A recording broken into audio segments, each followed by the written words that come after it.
채, 난 에르네스토 게바라라고 한다. 채라는 말은 이봐, 나 어이 같은 느낌의 가벼운 인사말이다. 사람들은 그 말을 내 이름 앞에 붙여 채 게바라라고 부르더군. 에르네스토, 괜찮니? 난 유복한 집안에서 나고 자랐다. 하지만 2살 때 걸린 천식은 끊임없이 날 괴롭혔다. 에르네스토, 공부는 엄마가 열심히 가르쳐줄게. 그러니 너도 책 읽는 습관을 가지도록 하렴. 네. 나는 엄마의 교육 방침에 따라 집에 있는 3,000권의 책들을 전부 독파했다. 어른이 된 나는 아르헨티나 최고의 대학인 부에노스아이레스 대학 의학부에 입학했다. 나는 의사가 되어 나와 같은 고통을 겪는 사람들을 구해내겠어. 이때 나는 내가 가진 꿈에 대해 한치의 흔들림도 없었다. 하지만 의학에 몰두하는 삶은 생각보다 지루했다. 약학 연구도 병원도 시험도 다 재미없어. 이젠 꼴도 보기 싫어. 그런 지루한 생활을 보내던 어느 날 친구가 한 가지 제안을 했다. 그 제안은 바로 중고 바이크로 남미 곳곳을 돌아다니는 배낭여행이었다. 어때? 죽이지? 최고야! 여태까지 쌓여있던 지루함이 전부 날아가는 기분이야! 이 여행은 내 인생을 송두리째 바꿀 터닝 포인트가 됐다. 여행한 지 2달이 지났을까 칠레의 한 마을에 있을 때였다. 할머니, 제가 의사거든요. 몸 상태 좀 봐드릴게요. 신경 쓰지 말게. 어차피 난 가난해서 병원 갈 돈도 없어. 난 천식으로 고통받는 한 노파의 몸을 보살핀 적이 있다. 이 노파의 고통은 뼈저리게 잘 알고 있다. 하지만 그녀는 나와 달리 약도 제대로 구할 수 없었다. 나는 이때 처음으로 중남미 전역에 걸쳐있는 빈곤 문제에 대한 현실을 마주했다. 내가 여행 중이던 1950년대 남미는 극심한 빈부격차가 문제시되고 있었다. 대부분의 대지주들은 자신의 이속만 챙기고 가난한 노동자들을 착취했다. 아르헨티나로 돌아온 나는 여행 중에 봤던 가난한 사람들의 얼굴이 머리에서 떠나지 않았다. 개발아, 뭔 일 있어? 표정이 안 좋은데? 아무것도 아니야. 한 번만 더 이 눈으로 세상을 보고 와야겠어. 책상 앞에 처박혀만 있어서는 사람들을 구할 수 없어. 나는 대학 졸업 후 한 번 더 남미 전역을 둘러보기로 결심했다. 처음 도착한 볼리비아라는 나라에서 나는 놀라운 광경을 목격했다. 대체 뭘 하시려는 거죠? 그야 물론 혁명이지. 여태까지 우릴 괴롭힌 지주와 정치가 놈들에게 본때를 보여주고 우리들 손으로 새로운 나라를 세울 거야. 민중들이 뜻을 모아 부당한 정권을 타도하려 하다니 나는 전혀 생각지도 못한 방법이었다. 난폭한 행동이긴 하지만 저렇게라도 가난에서 벗어날 수 있다면 나쁘지 않군. 하지만 일개 여행자인 나는 그저 방관자에 지나지 않았다. 그 후 나는 과테말라라는 나라에 도착했다. 굉장해. 지금껏 본 나라 중에서 여기 사람들이 제일 활기찬 것 같아. 알고 보니 이 나라는 정부가 토지를 팔아 농민들에게 나눠줬다고 한다. 살기 좋은 곳이네. 이런 곳은 처음 봤어. 국민의 편에 서서 모두 행복할 수 있도록 고민하는 나라라니 정말 굉장해.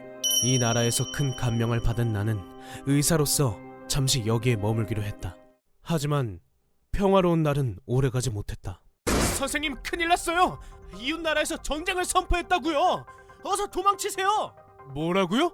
근처의 이웃 나라에서 과테말라 정권을 공격하기 시작한 것이다. 그날 밤 이 나라의 농지는 대부분 미국 기업이 차지하고 있어. 그래서 놈들이 지금의 정권을 눈의 가시처럼 여기는 거야. 자신들의 이익을 위해 그런 짓을 벌이다니. 이 일의 배후에는 미국이 있었다. 겨우 반년이지만 나도 어엿한 여기 사람이다. 이제 더는 방관자가 아니다. 나도 싸우겠어. 이대로 이 나라가 무너지게 내버려 둘 순 없어. 고맙네 선생. 자유를 위해 함께 싸워보자고.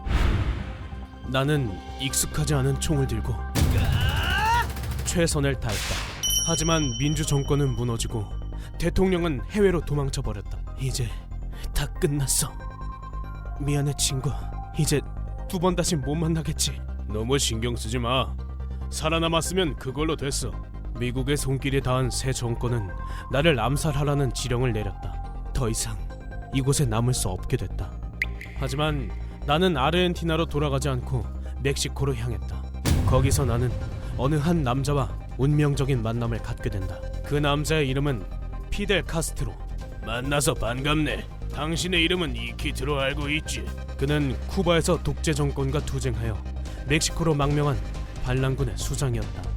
사탕수수는 쿠바의 주요 수출품인데 미국인과 지주들이 이를 독점 중이었다. 빈부격차는 쉬쉬하게 바빴고 대부분의 국민들은 착취와 강압적인 정치에 시달리고 있었다.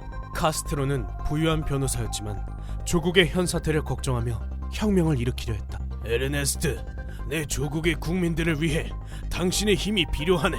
기꺼이 도와주고 말고. 나는 그와 같은 동지로서 쿠바로 건너갈 것을 다짐했다. 1956년 11월 25일 우리들은 쿠바에 상륙했다. 우리가 국민들을 구해내는 거야. 썩은 정부의 씨를 말려버리겠어. 혁명군은 총 82명이었다. 그 중에서 나는 군의관으로서 작전에 참가했다.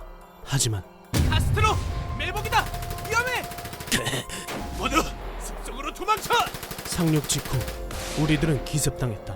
적군의 맹공 중 내 눈앞엔 두 가지 물건이 놓여있었다. 구급 상자와 탄약 상자. 다 들고 갈 순 없어. 의사로 남을 것인가, 이대로 전사가 될 것인가. 나는 선택의 기로에 서 있었다. 내가 손에 든 것은 탄약이었다. 이때를 기점으로 나는 군의관이 아닌 혁명 전사가 됐다. 나는 적군의 총알을 피하면서 산속으로 달려갔다. 적군의 기습으로 인해 갑자기 12명의 혁명군을 잃게 됐다. 모두들 고개 숙이지 마. 결국엔 우리가 승리할 테니까. 모두들 수세에 밀려 좌절하고 있을 때 카스트로만은 포기하지 않았다. 우리들은 추격을 피하기 위해 여러 마을을 전전하며 군대를 재정비했다. 개발아, 이걸로 마을 사람들도 치료해줘. 의약품도 많이 없는데 괜찮겠어? 상관없어. 혁명을 위해선 국민들의 협조가 꼭 필요해. 이런 식으로 좋은 관계를 맺어가는 거지. 우리가 혁명을 일으킨 것은 고통받는 사람들을 구해내기 위해서다. 돈은 필요 없어. 어디 아프거나 다쳤으면 사양 말고 언제든지 찾아오라고. 나는 찾아오는 모든 사람들을 치료해줬다. 적군이라 해도 상관없었다. 그리고 쉬는 시간을 이용해 동전 하나로 사과 1개를 살 수 있다면 사과 3개를 사려면 동전이 얼마나 필요한지 아는 사람? 마을의 아이들과 혁명군들에게 공부를 가르쳐주곤 했다. 그게 사람들의 마음을 움직였는지 혁명군 지원자 수가 늘어 반년 뒤엔 400명이나 됐다. 혁명군의 사상을 국민들에게 알리기 위해 라디오국을 개설하면 어떨까? 괜찮군. 이때쯤 나는 회의에서 의견을 적극적으로 제시하게 됐다. 어느새 나는 혁명군의 중요 간부가 됐다. 내가 소좌라고?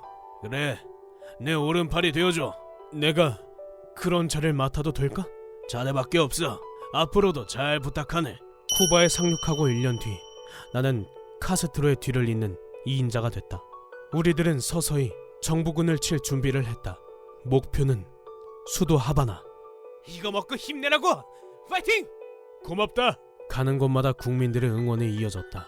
카스트로가 말한 게 이런 뜻이었구나. 그리고 1958년 12월 29일 내가 지휘한 제2부대가 정부군을 향해 돌격했다. 가난한 국민에게 빛을! 혁명을 일으키자! 다수의 시민들이 우리를 도와준 덕분에 하바나의 근교 도시인 산타클라라를 점령했다. 1월 1일 바티스타 대통령은 틀렸어. 해외로 망명했다. 독재 정권이 드디어 붕괴된 것이다.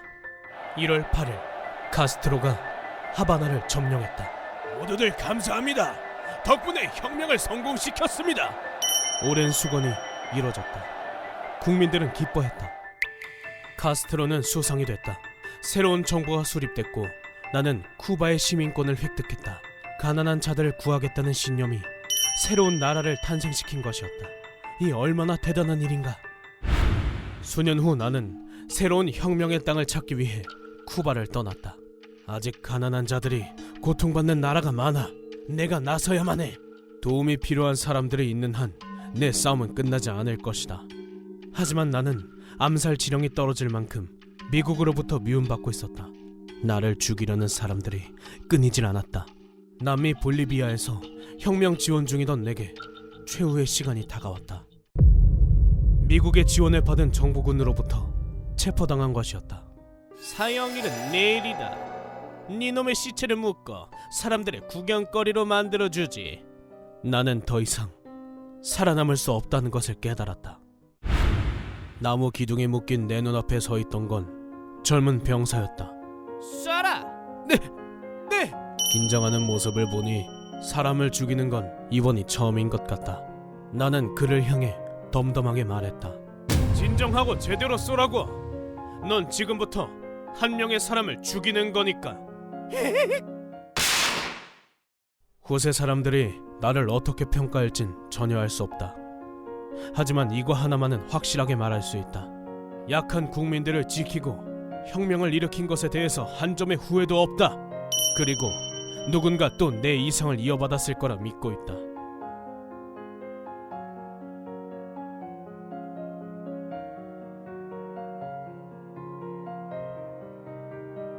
휴먼버그 대학교에서는 인간이 버그를 일으켜버린 순간의 사건들을 여러분들에게 소개하고 있습니다. 예전 영상들도 꼭 한번 보시기